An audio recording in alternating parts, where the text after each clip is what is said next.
हनुमान द्वारा लक्ष्मण के प्राणों की रक्षा की कथा लंका युद्ध का समय था। रावण की विशाल सेना और उसके शक्तिशाली योद्धा भगवान श्री राम की वानर सेना से भीषण युद्ध कर रहे थे।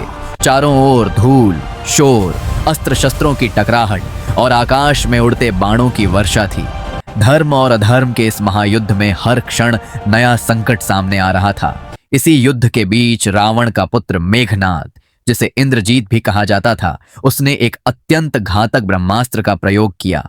यह अस्त्र इतना शक्तिशाली था कि इसके प्रभाव से लक्ष्मण गंभीर रूप से मूर्छित होकर धरती पर गिर पड़े। श्री राम यह देखकर अत्यंत व्याकुल हो उठे। पूरा वानर सेना शिविर शोक में डूब गया। विभीषण ने तुरंत बताया कि लक्ष्मण की प्राण रक्षा केवल हिमालय की संजीवनी बूटी से ही संभव है, जो सूर्योदय से पहले लाई जाए। समय बहुत कम था और जीवन मृत्यु का प्रश्न था। तभी हनुमान जी ने बिना किसी संकोच के कहा, मैं अभी जाकर संजीवनी बूटी लेकर आता हूं। और वे तुरंत उड़ चले। यात्रा की कठिनाइयां हनुमान जी के सामने सबसे बड़ी बाधा थी। समुद्र पार करना और फिर लंका से आगे द्रोणगिरी पर्वत तक पहुंचना। जैसे ही वे उड़कर समुद्र के ऊपर पहुंचे, देवताओं और राक्षसों की शक्तियां उनकी परीक्षा लेने लगी। सबसे पहले उनकी राह में एक विशाल नाग माता सुरसा आई। उसने हनुमान जी की परीक्षा लेने के लिए अपना मुंह बहुत बड़ा कर लिया।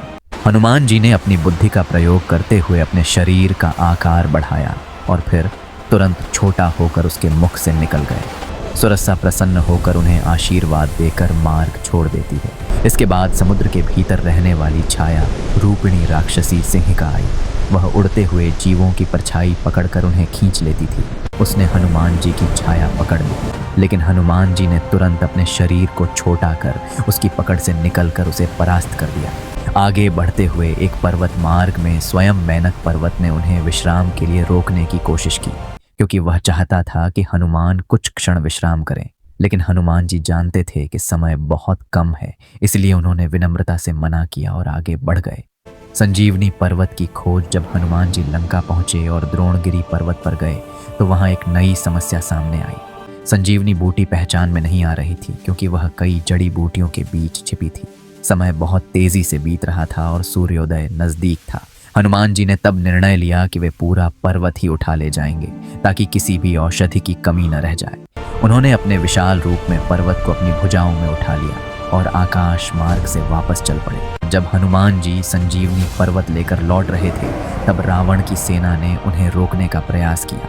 मेघनाद और अन्य राक्षसों ने उन पर अस्त्रों की वर्षा शुरू कर दी, लेकिन हनुमान जी ने अपने बल और भक्ति के प्रभाव से सभी अस्त्रों को निष्फल कर दिया। उनके मार्ग में कोई भी बाधा टिक नहीं पाई। संकट और समय की दौड़ सबसे बड़ी चुनौती समय थी। यदि सूर्योदय हो जाता तो लक्ष्मण की प्राण रक्षा असंभव हो जाती। हनुमान जी ने अपनी उड़ान की गति और तेज कर दी। वे लगातार भगवान श्री राम का स्मरण करते हुए आगे बढ़ते रहे। अंततः वे युद्ध भूमि में पहुंचे, जहां श्री राम और पूरी वानर सेना प्रतीक्षा कर रही थी। हनुमान जी के आते ही सभी के चेहरे पर आशा की किरण आ गई। लक्ष्मण की प्राण रक्षा वैद्य सुषेण ने तुरंत संजीवनी बूटी का प्रयोग किया। जैसे ही औषधि का प्रभाव लक्ष्मण जी पर पड़ा, वे धीरे धीरे होश में आने लगे। कुछ ही क्षणों में लक्ष्मण ने आंखें खोली और उठकर बैठ गए। पूरा शिविर जय घोष से गूंज उठा। श्री राम की आंखों में आनंद और कृतज्ञता के आंसू थे। उन्होंने हनुमान जी को अपने हृदय से लगा लिया और कहा, तुमने केवल लक्ष्मण के प्राण ही नहीं बचाए, बल्कि धर्म की विजय को भी सुनिश्चित किया है। हनुमान की भक्ति और समर्पण। हनुमान जी ने विनम्रता से कहा, यह सब प्रभु की कृपा है, मैं तो केवल एक माध्यम हूं। उनकी भक्ति, साहस, बुद्धि और निस्वार्थ सेवा ने इस घटना को अमर बना दिया।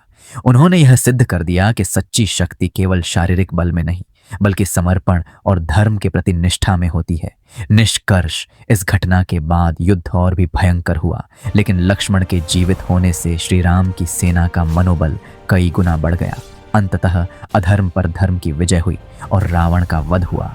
हनुमान जी का यह कार्य केवल एक चिकित्सा सहायता नहीं था, बल्कि यह भक्ति, साहस, बुद्धि और कर्तव्य का अद्वितीय उदाहरण था। उन्होंने यह सिद्ध कर दिया कि जब उद्देश्य पवित्र हो तो कोई भी बाधा असंभव नहीं रहती। और इस प्रकार हनुमान जी ने लक्ष्मण के प्राणों की रक्षा करके इतिहास में एक अमर कीर्ति स्थापित की, जो युगों युगों तक प्रेरणा देती रहेगी।